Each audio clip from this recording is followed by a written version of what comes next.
Good morning. Nandito ako sa garden, sa backyard garden ko dito sa probinsya. Nasa Pilipinas ako.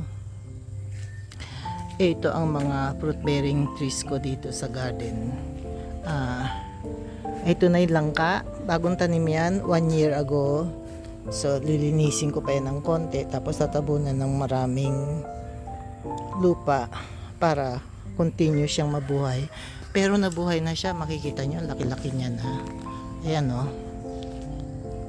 Ayan na yung puno niya o. Nung tinanim namin, ganito lang siya kataas. Hanggang dito lang.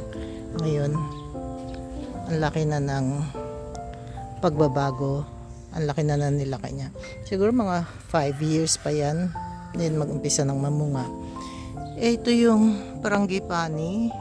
O ewan ko kung anong tawag nyo dyan. Kalachuchi siguro. Ito yung lemon. Yung lemon namin, kaya nakalagay sa paso. Kasi pag tag-ulan, nilalagay namin doon sa ayan sa garden. Sa ilalim ng beranda. Para hindi gaanong malunod sa tubig. Itong suhang ito, suhayan niya maliit na yan. Tsaka ito, at tsaka yung yan langka, at tsaka itong santo, lalapitan natin mamaya. Sabay-sabay tinanim yan. Kaya lang itong suhang to, maliit talagang puno yan. Tapos, ito na tayo. Ito na yung chiko. Ang daming bunga, kaya lang ang liliit. 2 weeks na kami dito, magti 3 weeks na. Exactly 3 weeks na pala kami. Nung dumating kami, itong chiko, ang bulaklak niya, ang pa lang mga bulaklak, ngayon puro bunga na. Maliliit na bunga, siguro mga 4 weeks pa. Lalaki na yan. Ito namang suha na walang katapusang mamunga. Year round daw ito namumunga eh. Ang dami namin pinitas kasi yung kapatid ko dumating. Pinakuha namin yung ibang bunga kasi ang dami nahuhulog lang. O ngayon walang nahuhulog. Normally pag gising mo na umaga may nahulog na. So, well anyway, ang dami niyang bunga, ayan Ang dami nang nakuha, mahigit 100 na siguro yung nakuha. Pero ang dami pa ring bunga.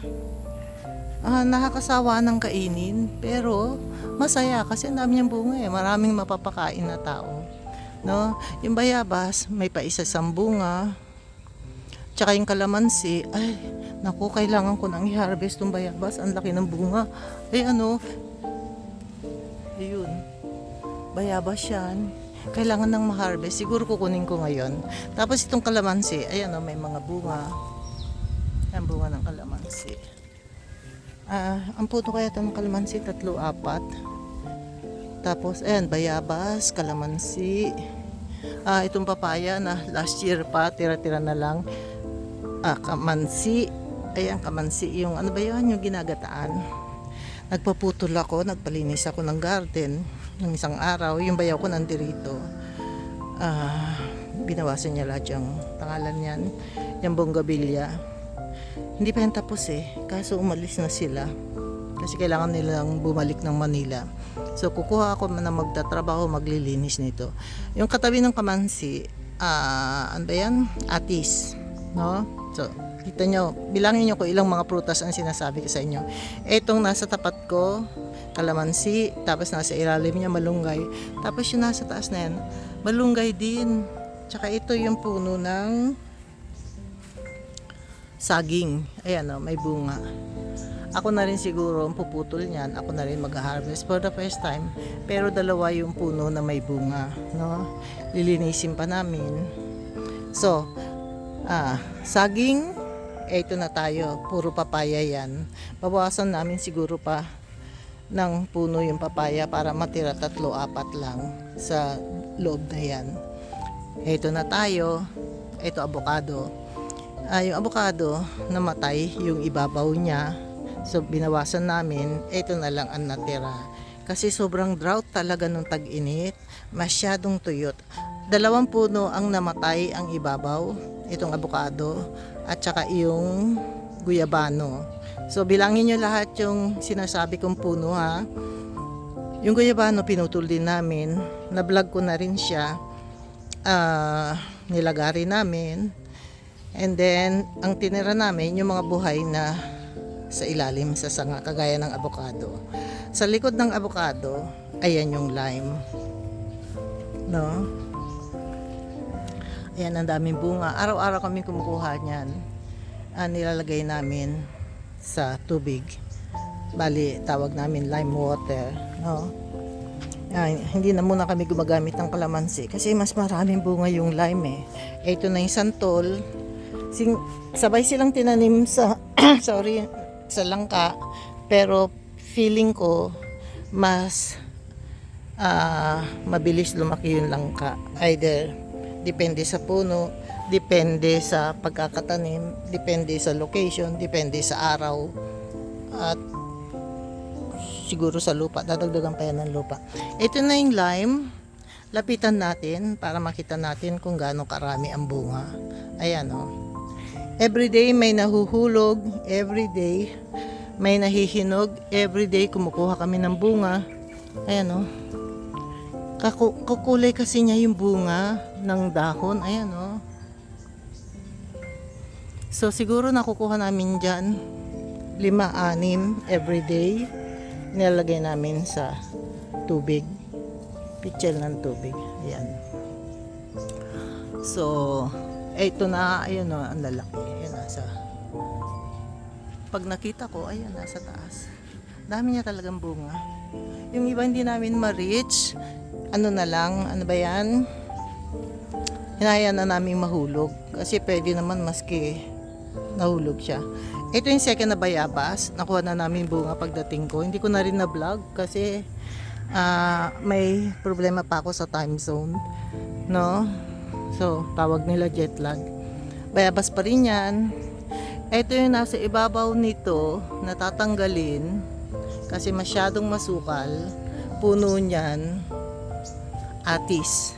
So, ang puno ko ng atis, kung hindi 2, 3. No, may atis doon, may atis dyan, may isa pang atis, 3. Tapos ito, bunga ng kalamansi.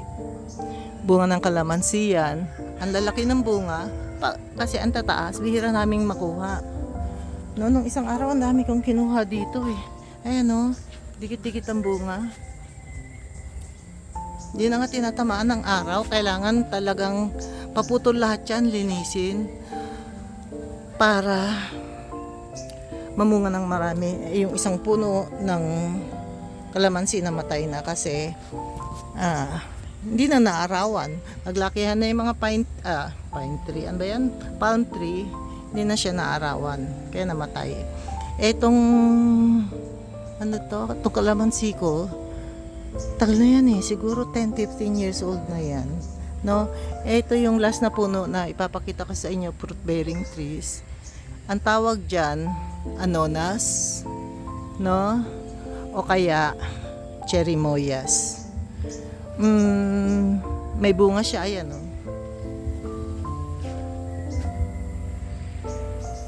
Kaya lang ang daming langgam, malalaking langgam, no? Pero nahihinog pa rin, nakakakuha pa rin kami pa isa-isa. Ay, ang dami niyang bunga, ayan, no? Ewan ko kung nakikita nyo, hindi ko na ipopokus. Pag malaki na siya, tsaka ko siya ipopokus. Ang daming bunga. So, ewan ko kung binilang nyo ilang prutas dito. May mangga na bago. Ayun o. Indian mango, sabi ng kapatid ko, palalakihin daw namin. Tingnan natin kung lalaki, kung sino. Ano survival? Kasi tabi-tabi sila. Tingnan nyo yung langka, mangga, anonas, kalamansi, guava, lime, avocado, santol, guava, suha, chico, suha, lemon. At saka may kamyas din kami, may malunggay, at saka kamansi, atis, avocado, saging, malunggay. So, yan ang mga nakatanim dito. Yung prutas ng malunggay, hindi lang namin kinakain ng dahon, pinanggugulay, pati yung bunga, yung mahaba na parang bamboo. Ginugulay namin yan, binabaltan namin, tapos sinahalo namin sa bulanglang o pakbet o maski ano. So, yan yung kamansi. May isang bunga, hindi makita dito, pero pag malaki na siguro, bablog ko din siya. Tsaka puro bonggabilya, nakaikot dito sa garden, puro bonggabilya. Kasi nung tinayo tong bahay nato, nung nagpabakod ako, pagkatapos naming magbakod, ang dami kong tinanim. Yung first year, first summer, or first rainy days, puro fruit bearing trees ang tinanim ko. Kaya tingnan nyo, ang lalaki ng puno. Pero actually, nung binili ko itong lupang ito, may nakatanim ng mangga. 7 yung manggang tinanggal namin. Etong suhang to, lately lang yan namungi. Kasi nung namatay yung mga mangga, ang dami mangga dito. Kaya nakita nyo may clearings dito. Ibig sabihin, ang liwaliwanag. Kaya ang liwanag kasi isang mangga, isang santol, isang langka, isang mangga. No? Ang mangga dito, 7. Pag sinabi sa inyong 7, 6 dito sa backyard garden at saka isa nakadikit doon sa bedroom namin. Yan yung space na yan. Diyan nakatanim yung pang-7 mangga. Tinanggal namin lahat. Kasi hindi na talaga pwede. Dahil marami nga mamungay mangga, pero ang distraction na ginagawa niya sa bahay, sobra. So, pinatanggal namin. Anyway, yung 6 na mangga nasira sa bagyo, namatay. Ito, maski dito sa tabi ng bahay, mayroon pa ring puno ng papaya. No? Nagtatanim kami ng ang tawag dito, kamote at saka ayan sayote, tinanim ko 2 days ago. No? May lemongrass.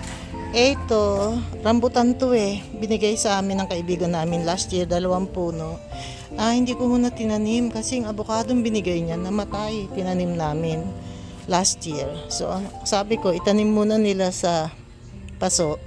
Pag malaki-laki na ng konti at saka tag-ulan, tsaka namin itatanim sa lupa. Which is, tama yung ginawa ko, sinabi ko, kasi kung naitanim yan sa lupa, matagal nang namatay. Ito mga bagong tanim na orchids. May bulaklak na rin. Ayan o. So, wala pang 2 years itong mga orchids. Tingnan natin kung mabubuhay. Mga bonggabilya, dahan-dahan nang namumulaklak. No? Kasi, sa totoo lang, pag nandito kami, nagumpisa nang mamulaklak ang mga bonggabilya. Pero nung dumating kami 3 weeks ago, kukunti lang bulaklak nila. Mag-end na ako, mahaba na kasi. Next time ulit, pag sa harap naman tayo pupunta, no? O kaya magbablog ako ng mga pagkain siguro, tsaka mga prutas na hihiwain ko. At saka pag hinarvest ko yung bunga ng ng saging, kasi oras na no? Maraming salamat pag nagustuhan nyo. Mag-like, mag-subscribe at saka mag-comment kayo. Mag-comment kayo para makilala ko kayo, no? At saka paki-share na rin para masaya. Thank you so much. God bless. Bye-bye.